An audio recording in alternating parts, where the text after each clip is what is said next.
Good morning, students of class 11th. In the previous video, we have discussed about the basic structure of commerce. कि हमारा commerce का basic structure क्या होता है हमने वो पढ़ लिया था. And in today's video, we are going to start the first chapter of economics, the macroeconomics book, right? Which is economics, economy, and central problem of an economy, right? So first of all, it is economics. हम ये पढ़ेंगे कि सबसे पहले economics होती क्या है, what is the meaning of the term economics, economics का मतलब होता क्या है, राइट? देखिए, पहले एक बात समझिए that we have resources, right? हमारे पास कुछ रिसोर्सेज होती हैं and resources means those things through which we can fulfill our wants, right? Resources are the means through which we can fulfill our wants, and using those resources we have to do maximum social welfare, right? हमारे पास जो resources होती हैं और उन resources को use करते हुए हम ऐसे यूज करते हैं उनको, we are using them in such a manner that we are able to achieve maximum social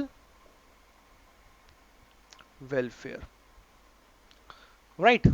So we have to use those resources in such a manner that we achieve maximum social welfare. And when we study that how to use those resources, then it is known as economics, right? Economics is the study of use of resources in such a manner that maximum satisfaction is attained, right? अब resources की कुछ features होते हैं, कुछ उनके features क्या होते हैं, दो होते हैं बेसिकली, दैट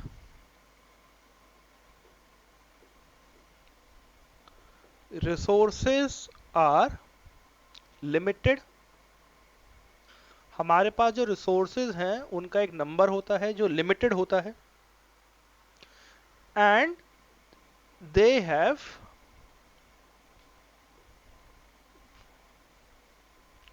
ऑल्टरनेट यूजेस. हमारे जो रिसोर्सेज हैं हम उन रिसोर्सेज को एक से ज्यादा तरीके से यूज कर सकते हैं, राइट? एक एग्जांपल देता हूं. Suppose you are students and right now you are not able to earn anything, so आपको अपने फादर और मदर से एक पर्टिकुलर अमाउंट मिलती होगी डेली बेसिस पे या मंथली बेसिस पे, जिसको हम नॉर्मल टर्म्स में पॉकेट मनी कहते हैं बच्चों के केस में, right? And that pocket money will be limited. किसी की कम होगी, किसी की ज्यादा होगी, but that will be limited to a certain extent. कि ठीक है, आपको महीने के इतने रुपए मिलते हैं and you cannot take more than that and you will not be given more than that, right? Now suppose you are getting 500 rupees per month, right? And you are using that money for your own purpose, for the purpose of eating some food, some type of fast food you want to eat. You want to buy something which you are very fond of, you can purchase that with your pocket money, right?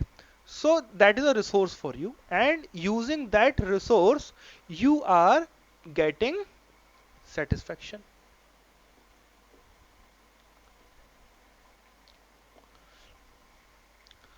Now you will have to use that resource, and you can use that resource in many number of ways.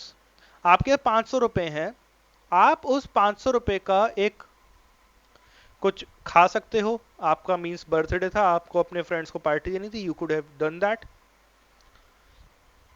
आपको अपने लिए कोई magazine खरीदनी थी, आपने वो खरीदी. Comic book खरीदनी थी, आपने वो खरीदी.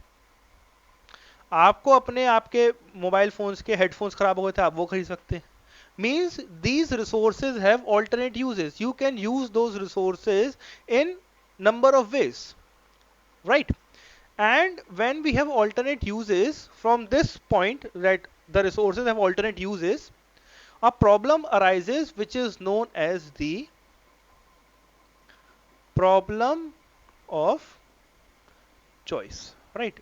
कि एग्जाम में क्वेश्चन पूछा जाता है that what is problem of choice, तो यही आंसर होगा that the problem of choice refers to a situation when there are limited number of resources and these resources have alternate uses, and using those resources in such a manner that we are able to get maximum satisfaction. कि आपके पास जो आपकी pocket money है, जो 500 रुपए की मैं बात कर रहा था, उसको आप ऐसे यूज करेंगे कि आपको मैक्सिमम सेटिस्फेक्शन मिले, right? So that is the problem of choice, and how do we address it in economics, right? So we address the problem of choice in such a manner that we are able to get maximum satisfaction, and that efficient utilization of resources, the use of resources in such a manner that we are able to get the maximum out of it, is known as economics, right? Now let us discuss more about economics. That the economics is divided into two types. One is micro and the other is macro economics, right? So अब हम ये पढ़ते हैं micro economics क्या होती है और macro economics क्या होती है, क्योंकि the difference between micro and macro is in your 11th class also and 12th class also, and in 11th class you are studying microeconomics and in 12th class you will be studying macroeconomics, right? So let us understand that what is a microeconomics and what is a macro economics, right? Micro में इतनी बात तो समझ में, economics में इतनी बात समझ में आ गई होगी that when we use resources in such a manner that we are able to get the maximum satisfaction out of it is known as economics, right? The study of that is known as economics, and now we are going to study about the microeconomics and macro economics, right? See, microeconomics में क्या होता है, when we study economics at a smaller level, or we say here that at the level of an individual, जब हम economics पढ़ते हैं एक individual के लेवल पर, वो हमारी कहलाती है micro economics, right? Right, when we are talking about the resources, we are talking about the resource of an individual. एक पर्सन है, वो अपनी इनकम अर्न करता है, उसके अकॉर्डिंग वो उनको अपने रिसोर्सेज को ऐसे यूटिलाइज करे कि he is able to get the maximum amount of satisfaction. कुछ सेव करे, कुछ एक्सपेंडिचर करे, और एक्सपेंडिचर भी ऐसे करे कि that he is able to get maximum amount of satisfaction. So that is micro economics, right? At the level of an individual. Macro economics का मतलब क्या होता है, at the level larger than microeconomics, एक ऐसा लेवल जो micro economics से larger है. Means here we are talking about the resources of an individual. अब हम यहां पर ऐसे बात करेंगे कि यहां पर हम रिसोर्सेज की बात करेंगे which are more greater than an individual, like resources of a country.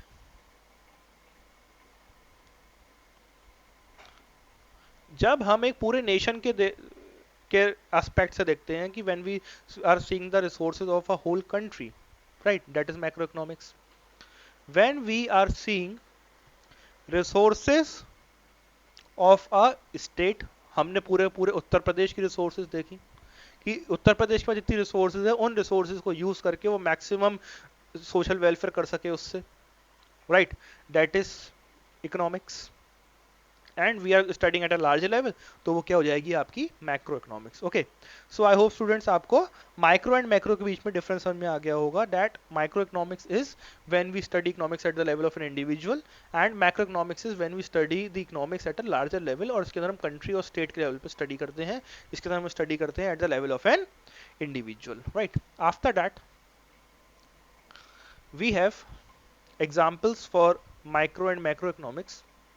The example for microeconomics will be your individual demand. एक इंडिविजुअल जब डिमांड करता है राइट तो उसके पास जो रिसोर्सेज हैं उसके अकॉर्डिंग वो डिमांड करता है and he is willing to get maximum amount of satisfaction from that, that is individual demand. The other one is your individual supply. एक सप्लायर है, उसके पास जितनी रिसोर्सेज है उन रिसोर्सेज को देखकर वो सप्लाई करता है and he is willing to make the maximum amount of profit from the sources which he have. The example for macroeconomics will be your aggregate demand. इसके अंदर एक हमारा माइक्रो में हम लोग बात कर रहे थे इंडिविजुअल की, कि जब हम एक इंडिविजुअल के लेवल पर देखते हैं. मैक्रो के अंदर क्या आता है कि when we see economics at a larger level, at the level of the whole country, जब हम होल कंट्री की डिमांड की बात करते हैं, the term that we use is our aggregate demand. Right so aggregate demand हमारा example हो जाएगा मैक्रो इकोनॉमिक्स का. एक और एग्जांपल हमारा हो जाएगा इसका एग्रीगेट सप्लाई. राइट एक और आपका एग्जांपल हो सकता है national income. Right this is a topic that you will study in class 12th, not in class 11th. ये सारे टॉपिक आप जो है क्लास 12th में पढ़ेंगे, क्योंकि आपका मैक्रो इकोनॉमिक्स क्लास 12th में मैंने कई बार बताया है, and this you are going to study at class 11th only, because ये हमारे माइक्रो इकोनॉमिक्स हम क्लास 11th में पढ़ने वाले हैं. Right so I hope students आपको डिफरेंस समझ में आ गया होगा between micro and macro and what is the meaning of economics. In the next video, we will be discussing about positive economics and normative economics. Okay, and what is an economy and what are the types of economies. So, till then, stay at your homes and stay safe. We will meet in the next video. Thank you.